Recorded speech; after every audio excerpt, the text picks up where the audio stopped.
43편 군산 경암동 철길마을. 시간이 멈춘 풍경. 전주에서 몸과 마음을 든든하게 채운 두 사람은 과거와 현재가 공존하는 도시 군산으로 향했다. 그들의 발걸음은 이제는 기차가 다니지 않는 낡은 철길 양옆으로 낡은 판잣집들이 다닥다닥 붙어있는 경암동 철길마을에 멈췄다. 1944년 신문 용지에 재료를 실어 나르기 위해 만들어진 이 철길은 가난한 사람들이 몰려와 집을 짓고 살면서 지금의 독특한 풍경을 만들어냈다. 기차가 사람 사는 집 마당을 아슬아슬하게 지나가던 시절의 흔적이 고스란히 남아있는 곳이었다. 퀘스트, 멈춰진 시간을 걷다. 내용, 경암동 철길마을을 걸으며 과거의 시간 속에 갇힌 사람들의 삶과 그 속에서도 계속되는 현재의 삶을 동시에 느껴보시오. 그들은 좁은 철길을 따라 천천히 걸었다. 녹슨 철길, 낡고 빛바랜 슬레이트 지붕, 금방이라도 쓰러질 듯 기울어진 전봇대. 모든 것이 1970년 대의 어느 날에 멈춰버린 듯한 풍경이었다. 민주는 이곳의 시간이 마치 자신처럼 과거의 어느 한 지점에 멈춰버린 것 같다고 생각했다. 그는 철길 옆에 쪼그려 앉아 손으로 차가운 새의 감촉을 느껴보았다. 이 철길 위로 얼마나 많은 사람들의 고단한 삶이 지나갔을까. 유진은 이곳의 풍경을 신기해하면서도 렌즈를 통해 보이는 사람들의 삶에 더 집중했다. 그녀의 카메라는 관광객들을 상대로 추억의 과자를 파는 할머니의 주름진 손, 낡은 집 앞 평상에 앉아 말없이 햇볕을 쬐는 노인의 쓸쓸한 옆모습, 그리고 그런 풍경을 배경으로 교복을 빌려 입고 해맑게 웃으며 사진을 찍는 젊은 연인들의 모습을 담았다. 멈춰진 시간 속에서도 삶은 계속되고 있었다. 이상하네요. 민준이 혼잣말처럼 중얼거렸다. 뭐가요? 모든 것이 낡고 멈춰 있는데 이상하게 슬프거나 비참해 보이지가 않아요. 오히려 정겹고 따뜻하게 느껴져요. 유진은 카메라에서 눈을 떼고 그를 보며 말했다. 그건 아마 여기가 진짜 사람들이 사는 공간이라서 그럴 거예요. 박제된 과거가 아니라 과거의 흔적을 품고 지금을 살아가는 사람들이 있는 곳.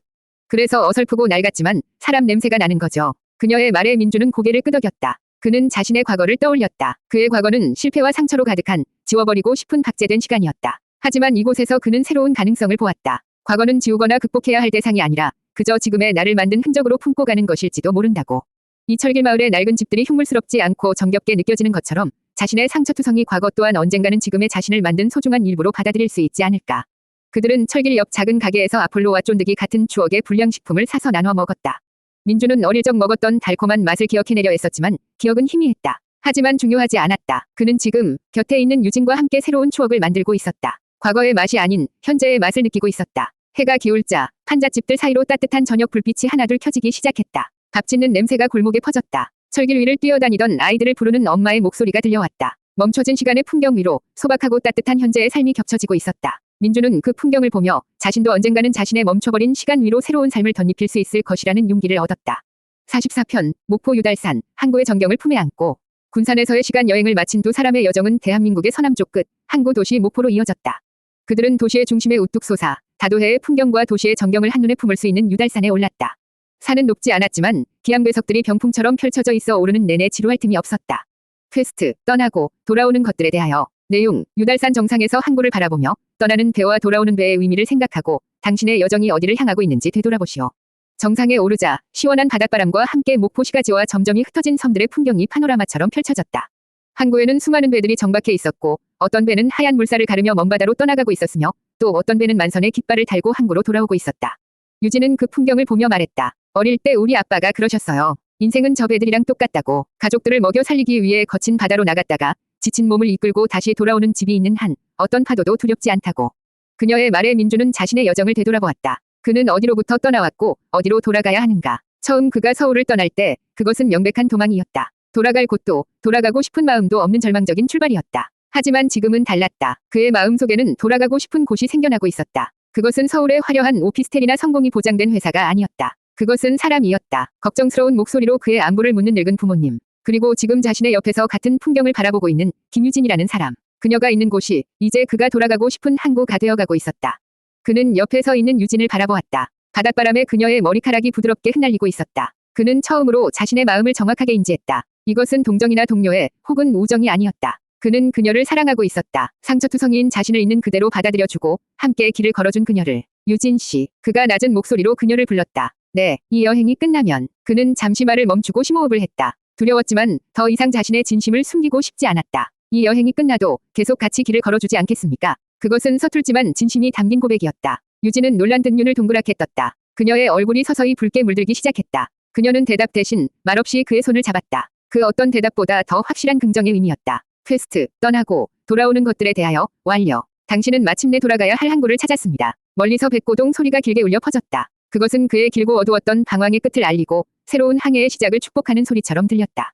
그는 잡은 손에 힘을 주었다. 이제 그는 혼자가 아니었다. 45편 진도 신비의 바닷길 기적을 기다리는 마음.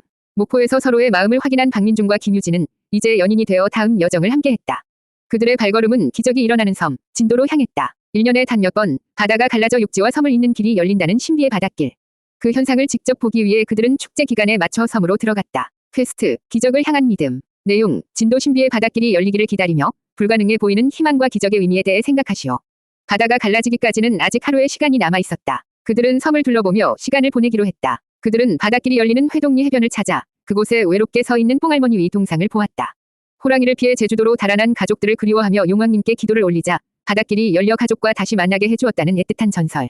유진은 할머니의 동상을 보며 나지막이 말했다. 간절함이 만들어낸 기적이네요. 어쩌면 기적이라는 건 절대 포기하지 않는 마음에게만 주어지는 선물일지도 몰라요. 그녀의 말에 민주는 고개를 끄덕였다. 그는 자신의 여정 또한 하나의 기적 같다고 생각했다. 스스로를 포기하고 어둠 속에 갇혀있던 그가 이렇게 길 위에 서서 사랑하는 사람과 함께 바다를 보고 있다는 사실 자체가 믿기지 않는 기적이었다. 그들은 차를 빌려 섬의 다른 쪽으로 향했다. 그들의 발걸음은 자연스럽게 팽목항으로 이어졌다. 항구는 이상할 정도로 고요했고 공기는 무거웠다. 방파제에는 세월의 흔적으로 빛이 바랜 수많은 노란 리본들이 여전히 바람에 나부끼고 있었다. 잊지 않겠습니다. 기다립니다. 리본에 적힌 글자들이 가슴을 아프게 파고들었다. 이곳은 온 국민이 하나의 마음으로 불가능해 보이는 희망을 붙잡고 간절하게 기적을 기다렸던 장소였다. 유진은 카메라를 꺼내는 대신 두 손을 모았다. 그녀의 눈가에 조용히 눈물이 맺혔다. 그녀는 이곳에서 친구 지수의 마지막을 그리고 어쩔 수 없는 이별을 겪었던 세상의 모든 사람들을 떠올리고 있었다. 민주는 아무 말 없이 그녀의 옆에 서서 함께 바다를 바라보았다. 바다는 너무나도 평온해서 그 고요함이 오히려 더 큰 슬픔을 자아냈다. 기적은 때로 너무나 잔인하게 우리를 외면하기도 한다는 사실을 그들은 이 침묵의 항구에서 배우고 있었다. 다음 날 그들은 다시 회동리 해변을 찾았다. 해변은 바닷길이 열리기를 기다리는 수많은 사람들로 가득 차 있었다. 모두의 얼굴에는 기대와 설렘이 가득했다. 이윽고 바닷물이 서서히 양쪽으로 물러나기 시작했다. 사람들의 입에서 낮은 탄성이 터져 나왔다. 정말로 바다의 한가운데에 길이 나타나고 있었다. 그것이 자연의 섭리에 의한 과학적인 현상이라는 것을 머리로는 알고 있었지만 눈앞에 펼쳐지는 광경은 장엄하고 신비로워서 마치 기적처럼 보였다.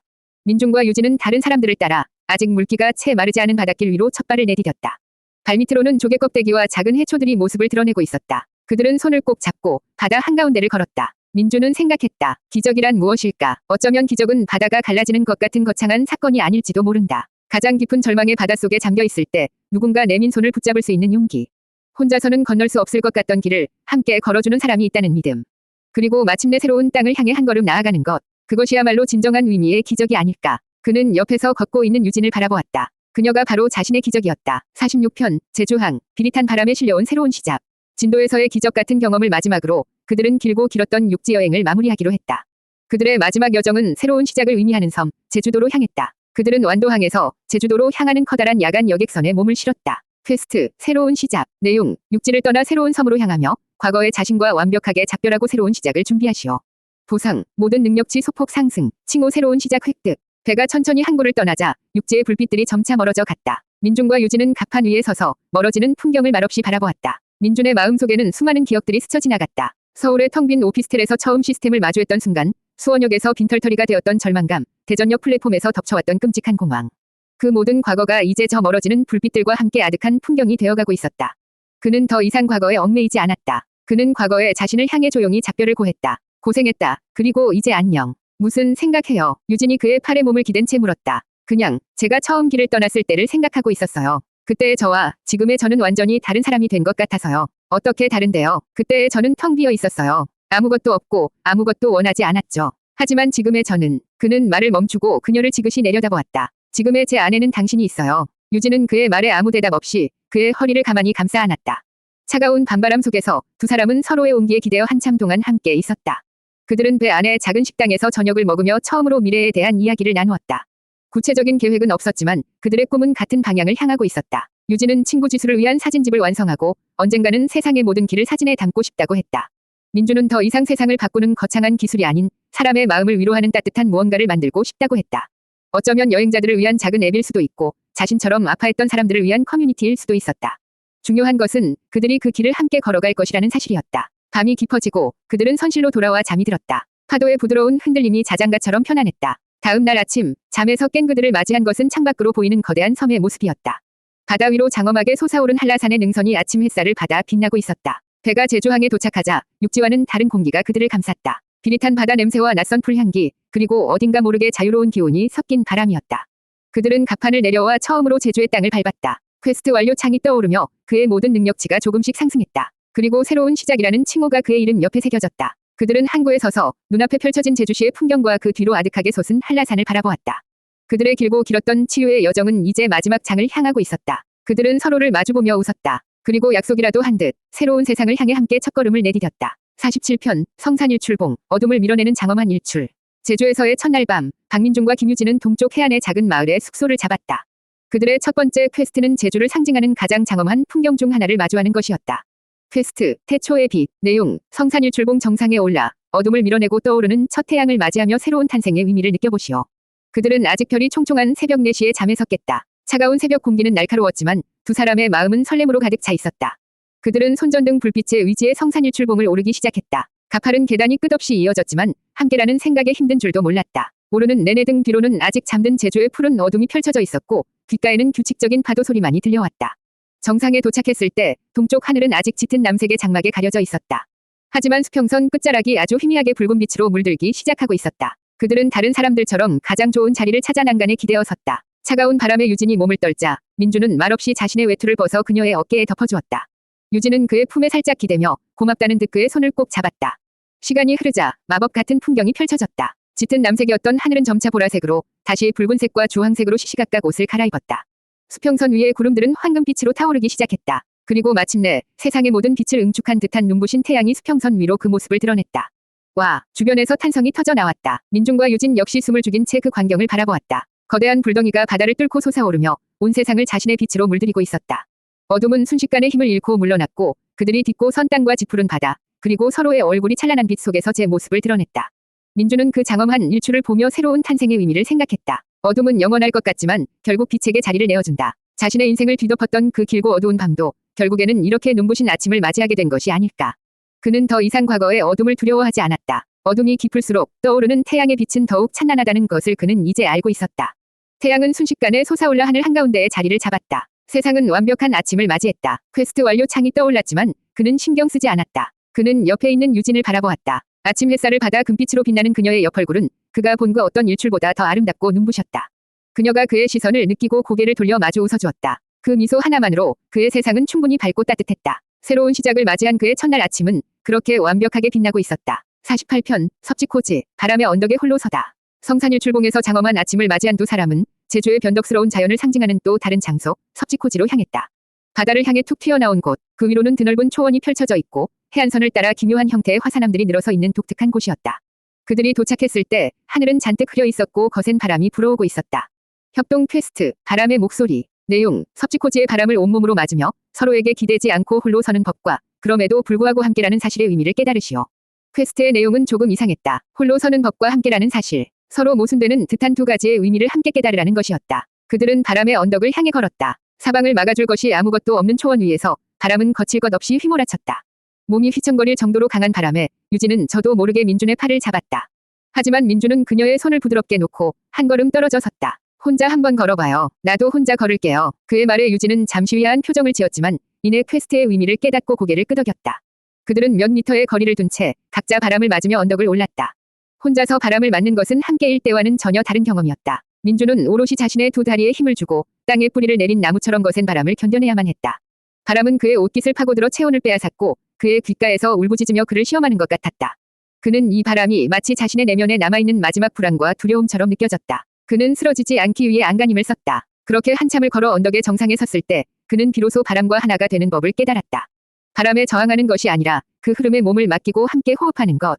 그는 눈을 감고 팔을 벌렸다. 바람이 그의 온몸을 감싸고 지나갔다. 그는 더 이상 두렵지 않았다. 그는 이제 혼자서도 세상의 어떤 시련 앞에서도 굳건히 설 수 있는 힘을 얻었음을 직감했다.